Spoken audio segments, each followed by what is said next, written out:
Hola, ¿qué tal estáis? Espero que muy bien. Bienvenidos a vuestro canal Espiritualidad Práctica. Queridos hermanos, se acerca la festividad de la Pascua. Así pues, he subido este vídeo para recordaros cuándo y cómo celebrar la Pascua este año 2025. En 2025, la Pascua se celebrará el sábado 12 de abril al ponerse el sol, es decir, al comienzo del día judío, en la primera luna llena del mes de Aviv o Nisán, momento en el que Jesús murió en el madero.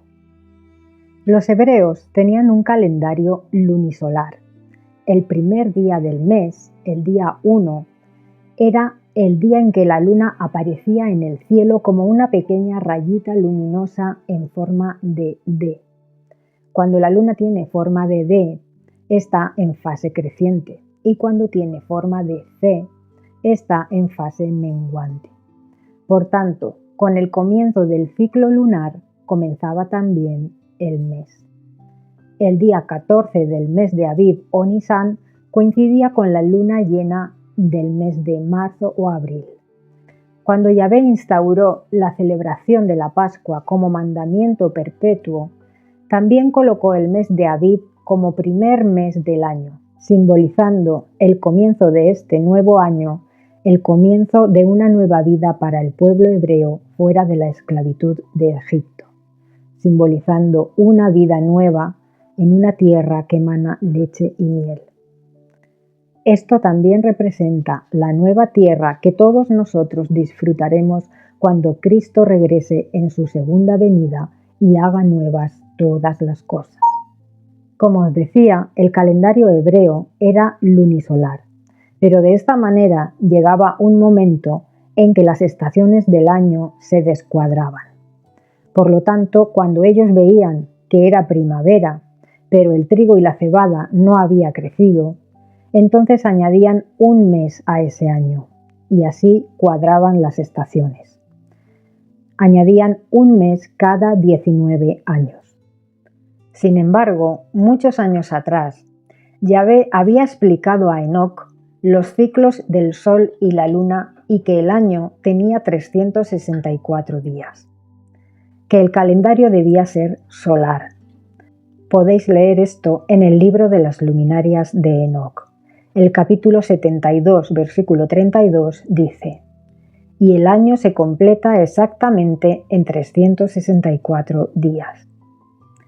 Enoc 74:12 dice: y el número total de la carrera del sol en el cielo por todo el año es 364 días y noches. Fijaos que esto lo dijo Enoc hace 5000 años. Los únicos que tenían un calendario solar hace 5000 años eran los egipcios y los adoradores de Yahvé.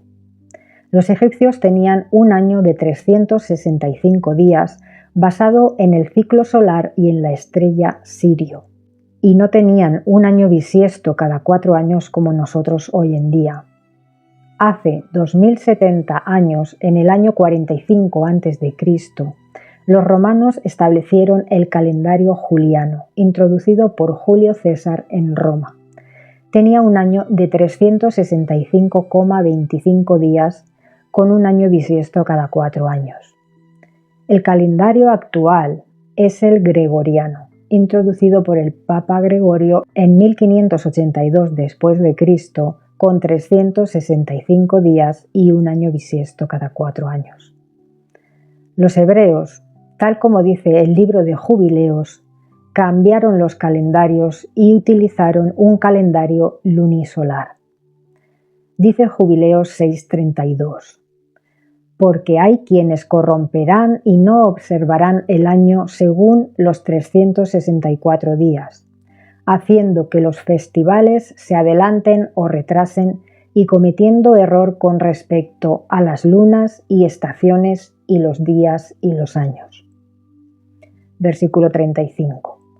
Habrá quienes no contarán correctamente los días del año y por lo tanto desviarán el orden de los tiempos y las festividades sagradas. Fijaos cómo Yahvé hace 5000 años ya dijo a Enoc que el calendario debía ser solar y el año debía tener 364 días. Os doy otro dato curioso. ¿Sabéis a qué velocidad viajamos todos nosotros junto con la Tierra en su órbita alrededor del Sol? A 107.000 kilómetros por hora. ¿Y sabéis a qué velocidad viaja nuestro sistema solar alrededor del centro de la galaxia, la Vía Láctea? Viaja a 828.000 kilómetros por hora. ¿Y sabéis a qué velocidad viaja nuestra galaxia por el universo?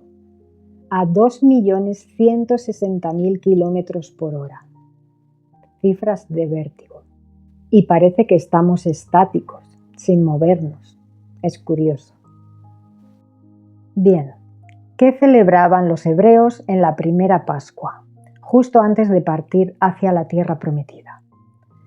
Celebraban Pesaj, que significa pasar por alto.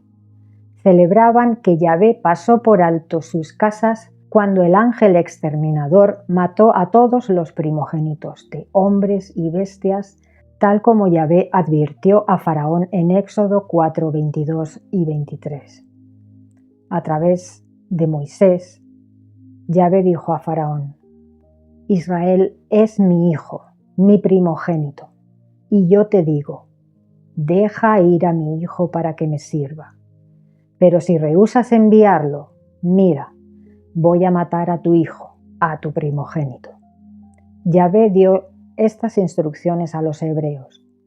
Los hebreos que marcaran las jambas y dinteles de sus puertas con la sangre del Cordero de Pascua serían librados de la muerte y conducidos a la tierra prometida, la tierra que emana leche y miel, como símbolo de que en un futuro Jesús llevaría a cabo el cumplimiento de la promesa del nuevo pacto, conduciéndonos a nosotros hoy en día hacia una nueva tierra. Esto sería posible mediante un contrato de compra, a través de la entrega de Jesús, de su carne y su sangre, para redimir de la muerte y del pecado a todo aquel que cree en Él y lo busca, lo ama y cumple sus mandamientos, para conducirnos a ese paraíso que perdimos en Edén y ampliarlo a toda la tierra. La noche de la celebración de la Pascua, hemos de comer lo mismo que comieron los hebreos la noche de su salida de Egipto y lo mismo que comieron Jesús y sus apóstoles durante la última cena: pan sin levadura, cordero asado al fuego, hierbas amargas y vino. El pan sin levadura representa el cuerpo de Cristo sin pecado, sin mancha ni arruga, que fue entregado por nosotros para obtener vida eterna. Jesús, después del milagro de la multiplicación de los panes y los peces, dijo en Juan capítulo 6: Ustedes me siguen solo porque quedaron satisfechos con los panes y los peces que yo les di. Trabajen no por el alimento que perece, sino por el alimento que permanece para vida eterna, que el Hijo del Hombre les dará, porque sobre éste el Padre, sí, Dios, ha puesto su sello de aprobación. La gente dijo a Jesús, versículos 31 al 33, Nuestros antepasados comieron maná en el desierto, así como está escrito, pan del cielo les dio a comer.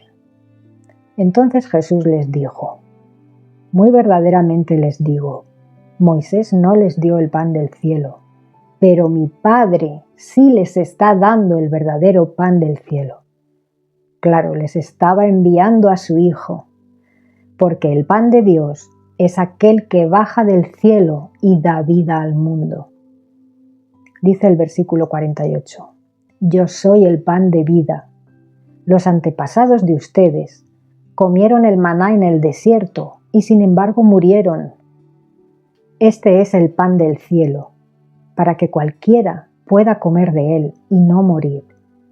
Si alguien come de este pan, vivirá para siempre, y de hecho, el pan que yo daré es mi carne, a favor de la vida del mundo. A menos que coman la carne del Hijo del Hombre y beban su sangre, no tienen vida en ustedes. Jesús les estaba explicando que el maná no era el verdadero pan de vida, el verdadero pan del cielo, porque los israelitas lo comieron y murieron. Él, Jesús, era el verdadero pan del cielo, el que da vida eterna. Dios probó a su pueblo, Israel, en el desierto. Salían de Egipto, no estaban curtidos, mezclaban la adoración verdadera con el paganismo egipcio, como demostraron cuando adoraron al becerro de oro. Dios siempre nos prueba para saber si realmente somos merecedores de su aprobación. Cristo tenía su sello de aprobación. Ni Moisés ni los israelitas tuvieron el sello de aprobación porque desobedecieron a Dios. Moisés no entró en la tierra prometida porque desobedeció las instrucciones de la forma de sacar agua de la roca. Adán y Eva también fueron probados y desobedecieron, al igual que el pueblo de Israel, adorando al becerro de oro. Pero Cristo sí tenía el sello de aprobación de Dios. Él fue fiel a Dios en todo momento. Nosotros también seremos probados con las tentaciones de Satanás y refinados con tribulación. Y el Israel del nuevo pacto será el pueblo que resulte ser fiel a Dios hasta el final. Así obtendrá el sello de aprobación de Dios y la vida eterna. Pero para ello debemos comer la carne de Cristo y beber su sangre de manera simbólica, como representamos en la celebración de la Pascua. El verdadero significado de esto es que aceptamos las condiciones del contrato de compra que Jesús firmó con su preciosa sangre. Aceptamos creer que Jesús es el Mesías, el Hijo de Dios, el verdadero pan de vida que da vida eterna. Y nos comprometemos a ser fieles hasta el final, hasta su venida, soportando tribulación, superando las tentaciones del diablo y cumpliendo los mandamientos que Jesús nos dejó. Hasta que vino Jesús, la ley fue nuestro tutor, para que nos diéramos cuenta de lo que significaba el pecado y también para que nos demos cuenta que nos es imposible cumplir la ley porque somos pecadores y necesitamos un Salvador. Una vez ese Salvador vino y entregó su vida por nosotros, consumando la ley y la profecía, la ley que prevalece es Cristo y los mandamientos que Él nos dejó. Los 10 mandamientos más uno nuevo: amaos los unos a los otros como yo os he amado. La ley que prevalece a partir de la venida de Cristo a la tierra es el amor. Él nos pide que sigamos su ejemplo. Él nos pide amor, perdón, compasión, mansedumbre, conocimiento y divulgación de la palabra. Ese es el enfoque del nuevo pacto. El nuevo pacto no está basado en el miedo, como el viejo pacto, sino en el amor. Ambos pactos se fundamentaban en la verdad y en la justicia, pero la dureza de corazón del pueblo de Israel hace 4000 años requería que la ley estuviese orientada al miedo para que el pueblo obedeciera de esa manera. Era la única manera que ellos entendían, y la práctica de la lapidación, la esclavitud, incluso ofrecer bebés quemándolos en el fuego a dioses paganos como Moloch, era normal para ellos. Pero todo esto en la actualidad, para nosotros, son abominaciones. Gracias a Dios que hemos evolucionado hacia el amor, porque Cristo nos enseñó el amor. Y Él vive en nosotros, y nosotros en Él. Su entrega, la entrega de Jesús, de su vida, voluntariamente a favor nuestro, nos ha transformado. hemos aprendido el amor gracias a Él. Él ha cambiado a cada uno de nosotros individualmente y ha cambiado el mundo. Demos gracias al Padre de todo corazón por haber enviado a la tierra a su Hijo como nuestro Redentor. Y demos gracias al Hijo de todo corazón por haberse mantenido fiel hasta el final, cumpliendo toda la ley, resistiendo la tentación del diablo y soportando la pasión y la dolorosa muerte que supone ser crucificado. Leamos Juan 6, 54 al 56. Dice: El que se alimenta de mi carne y bebe mi sangre, tiene vida eterna, y yo lo resucitaré en el último día. Porque mi carne es verdadero alimento, y mi sangre es verdadera bebida. El que se alimenta de mi carne y bebe mi sangre, permanece en unión conmigo, y yo en unión con él. Así como me envió el Padre viviente, y yo vivo a causa del Padre, así también el que se alimenta de mí, sí, ese mismo, vivirá a causa de mí. El versículo 63 dice: El Espíritu es lo que es dador de vida. La carne no sirve para nada. Los dichos que yo les he hablado son espíritu y son vida. Pero hay algunos de ustedes que no creen. ¿Por qué les habló Jesús en estos términos, comer su carne y beber su sangre? Dichos que escandalizaron a muchos y dejaron de seguirle por ello. Porque muchos le seguían para que les diera de comer físicamente o para que los sanara físicamente. Tenían su foco puesto en la materia, estaban orientados a lo material, a lo físico. Seguían teniendo su foco puesto en la carne, en lo material, no en lo espiritual. Entonces interpretaron el comer su carne y beber su sangre de forma literal, orientado hacia la materia, y no lo entendieron. Por eso dejaron de seguirle. Solo los que tenían su foco puesto en el espíritu entendieron esto. Por ejemplo, sus apóstoles. Sigue diciendo el texto: Pero él les dijo claramente: Ustedes me buscan no porque vieron señales, sino porque comieron de los panes y quedaron satisfechos. Trabajen no por el alimento que perece, sino por el alimento que permanece para vida eterna, que el Hijo del Hombre les dará. Porque sobre este el Padre sí ha puesto su sello de aprobación. Jesús les dijo: La carne no sirve para nada. El Espíritu es lo que es dador de vida. Continuamente les estaba diciendo: no pongáis vuestro foco en la materia, en lo físico, ponerlo en lo espiritual, en lo celestial. Cuando le preguntaron, Juan capítulo 6, versículo 28, ¿qué haremos para obrar las obras de Dios? Jesús les dijo: esta es la obra de Dios, que ejerzan fe en aquel que ha enviado.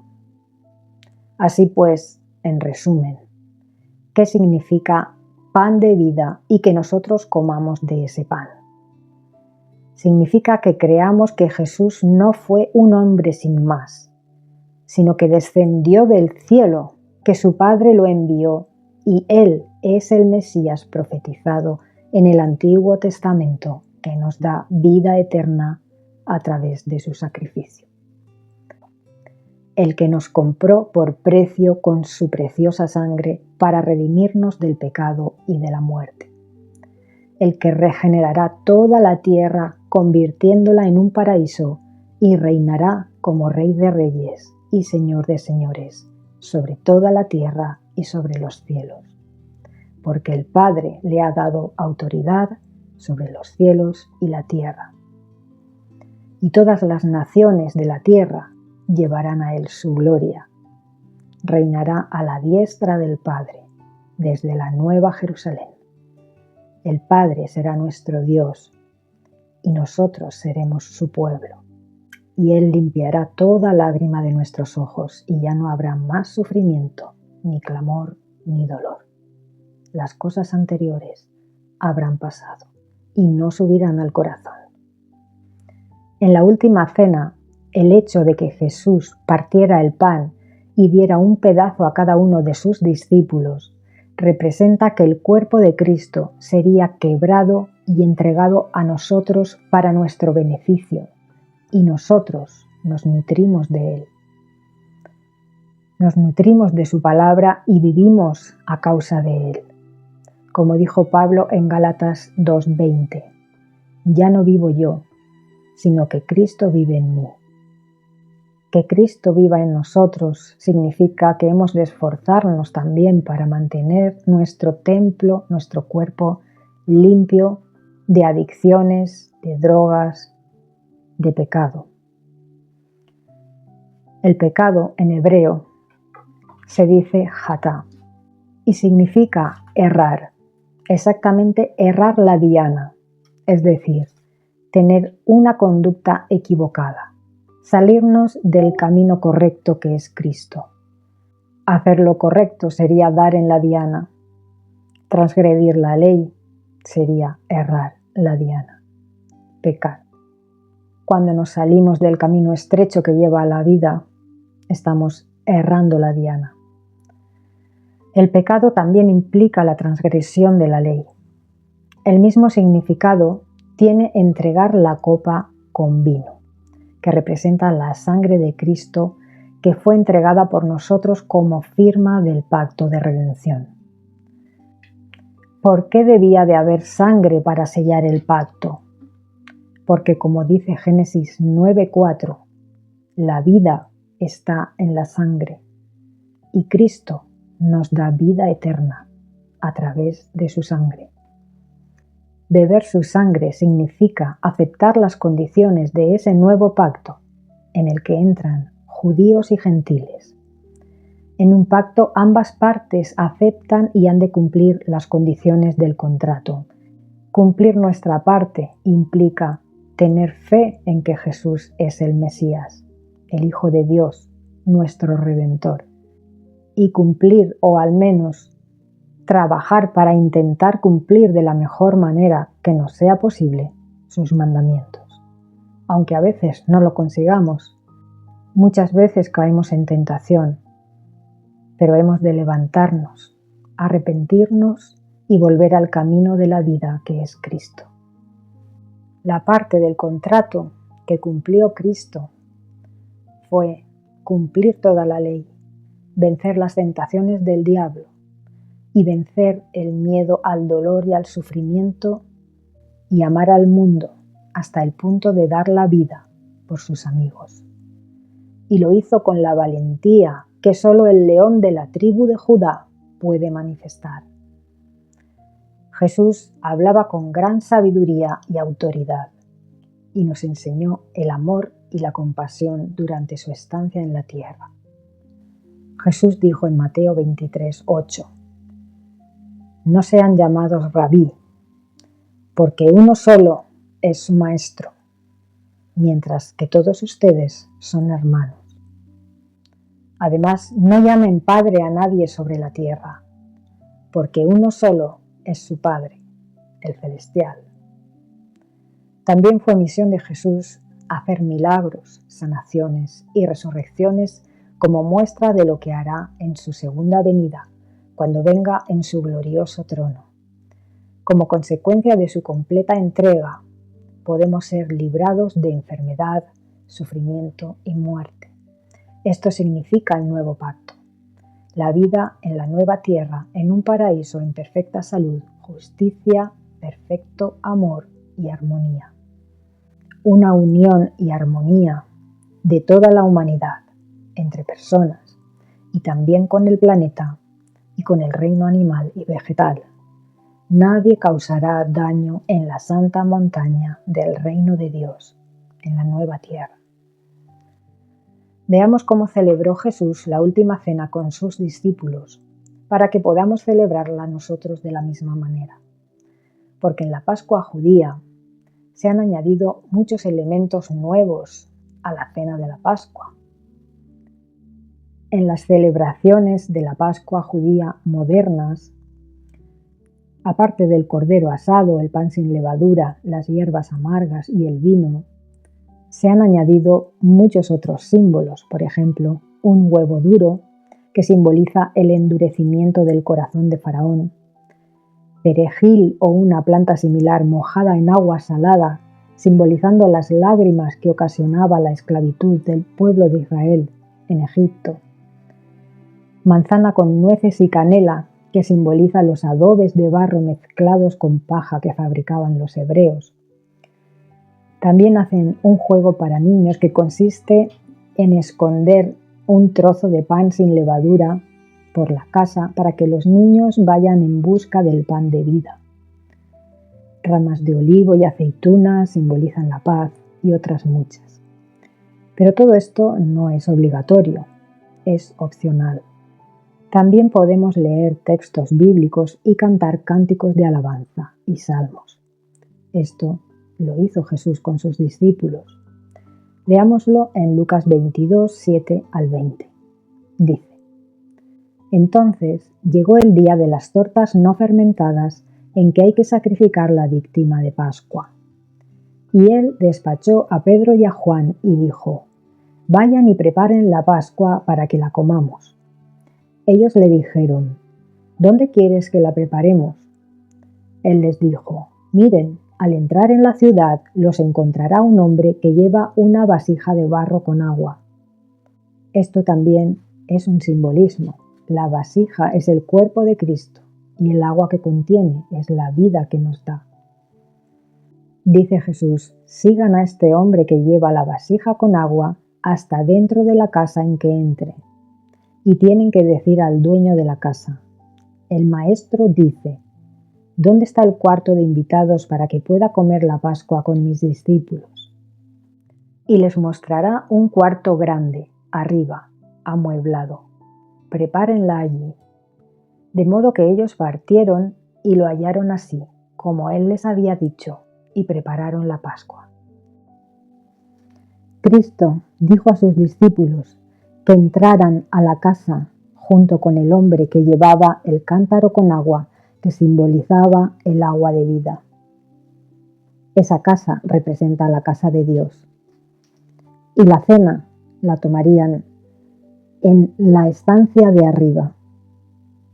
Esa estancia es la más alta de la casa, la que está arriba. Y arriba está la morada, donde residirán los apóstoles, junto con Cristo, cuando sean resucitados. Tal y como les dijo Cristo: donde yo voy, no podéis seguirme, me seguiréis después. Ellos seguirán a Cristo dentro de la casa de Dios, y morarán en la morada más alta, en la dimensión más elevada de la casa de Dios, junto con Cristo. Al fin, cuando llegó la hora, Él se sentó a la mesa, y los apóstoles con Él, y les dijo: en gran manera he deseado comer con ustedes esta Pascua antes de que sufra, porque les digo, no volveré a comerla hasta que quede cumplida en el reino de Dios. Se refiere al banquete de las bodas del Cordero en la Nueva Jerusalén, en el reino de Dios. Y aceptando una copa, dio gracias y dijo: tómenla y pásenla del uno al otro entre ustedes. El Evangelio de Mateo dice que Jesús también pasa la copa durante la cena. Después Jesús dice: de ahora en adelante no volveré a beber del producto de la vid hasta que llegue el reino de Dios. El Evangelio de Marcos dice: no volveré a beber del producto de la vid hasta que lo beba nuevo en el reino de Dios. Algunas traducciones dicen incorrectamente hasta que lo beba de nuevo, pero la Escritura dice que el vino que Cristo beberá en la nueva tierra, en la nueva Jerusalén, será vino nuevo, porque en la nueva tierra todo será nuevo, ya que habrá una nueva humanidad, un nuevo orden mundial verdadero, con verdadera justicia. La nueva humanidad habrá sido refinada por tribulación y probada, y habrá obtenido el sello de aprobación de Dios, al igual que Cristo. Seguimos leyendo Lucas 22:19. Dice: también tomó un pan, dio gracias, lo partió y se lo dio a ellos, diciendo: esto significa mi cuerpo, que ha de ser dado a favor de ustedes. Sigan haciendo esto en memoria mía. Esta es la única celebración que Jesús dijo en las Escrituras que debíamos conmemorar tras su muerte: la Pascua, la consumación del nuevo pacto, la firma del contrato de compra del pueblo que el Padre dio a su Hijo, al Mesías, el Israel del nuevo pacto constituido por judíos y gentiles, por gente de todas las naciones, pueblos, tribus y lenguas. También la copa de la misma manera, después que hubieron cenado, diciendo él: esta copa significa el nuevo pacto en virtud de mi sangre que ha de ser derramada a favor de ustedes. Marcos 14:26 dice: por último cantaron alabanzas y salieron al monte de los olivos. En el capítulo 13 del Evangelio de Juan, describe también cómo, empezada ya la cena, una vez sale del cuarto Judas Iscariote para traicionar a Jesús, Jesús lava los pies de sus discípulos en señal de humildad y servicio al prójimo, y dice a sus discípulos que hagan esto mismo entre ellos, que sirvan los unos a los otros, porque el más humilde en la tierra será mayor en el cielo. También les dio Jesús durante la Pascua un nuevo mandamiento: amaos los unos a los otros como yo os he amado. Bien, pues de esta manera hemos de celebrar la Pascua. Primero hemos de dar gracias y pasar entre nosotros el pan y el vino y comentar su significado, que la carne y sangre de Cristo fueron entregados por nosotros para dar vida eterna y perdón de pecados. Y durante y después de la cena, volver a pasar la copa recordando que la sangre simboliza el nuevo pacto y beber de ella, como símbolo de que aceptamos a Jesús como el Mesías. Al principio de la cena hemos de dar gracias y pasar entre nosotros el pan y el vino comentando su significado. Y durante y después de la cena, volver a pasar la copa, recordando que la sangre simboliza el nuevo pacto. En total beberemos de esa copa 3 veces para confirmar la aceptación por nuestra parte del nuevo pacto, como símbolo de que aceptamos a Jesús como el Mesías, nuestro Redentor y Salvador, el Hijo de Dios. Y comemos el pan y bebemos el vino, simbolizando que comemos su carne y bebemos su sangre de manera simbólica, aceptando las condiciones de este nuevo pacto y comprometiéndonos a cumplir nuestra parte del pacto. Si unimos la información de los 4 evangelios, vemos que Jesús pasa la copa de vino y el pan antes, durante y después de la cena, porque repetir 3 veces un acto en las Escrituras significa confirmación. La cena consistía en cordero asado, ni cocido ni hervido, acompañado con hierbas amargas que pueden ir incluidas en la ensalada. Por ejemplo, puedes preparar una ensalada con endivias, rúcula y diente de león, que te va a recordar la amargura de la esclavitud en Egipto y la amargura de la pasión y muerte de Cristo. El cordero puede ir acompañado con patatas o con la guarnición que más te guste. Lo único que no está permitido en la mesa, ni siquiera dentro de la casa, es el grano fermentado o la levadura, que simboliza el pecado. Algo que fermenta pierde su estructura original y empieza a corromperse. La corrupción de los alimentos empieza con la fermentación. No importa si acompañas la cena con algunos alimentos que sean de tu agrado, es una noche de celebración. Lo importante es que en la cena esté incluido el Cordero, que representa a Cristo como Cordero que quita el pecado del mundo. El pan sin levadura, que representa el cuerpo de Cristo sin pecado, que fue entregado por todos nosotros. Y el vino, que representa el nuevo pacto, firmado con su sangre, el contrato de compra y redención del pueblo de Dios, que el Padre dio como herencia al Mesías. Las hierbas amargas representan la amargura de la pasión y la crucifixión de Cristo. Como dice Juan 17:6, he manifestado tu nombre a los hombres del mundo que me diste. Eran tuyos y me los diste, y han guardado tu palabra. Hasta aquí el vídeo de hoy. Espero que os haya sido útil la información y que os haya quedado claro la fecha de la Pascua este año, 12 de abril de 2025, y cómo celebrarla. Nos vemos en un próximo vídeo donde continuaremos con el análisis de la simbología del Éxodo y el tabernáculo. Gracias por escuchar la palabra inspirada. Un abrazo.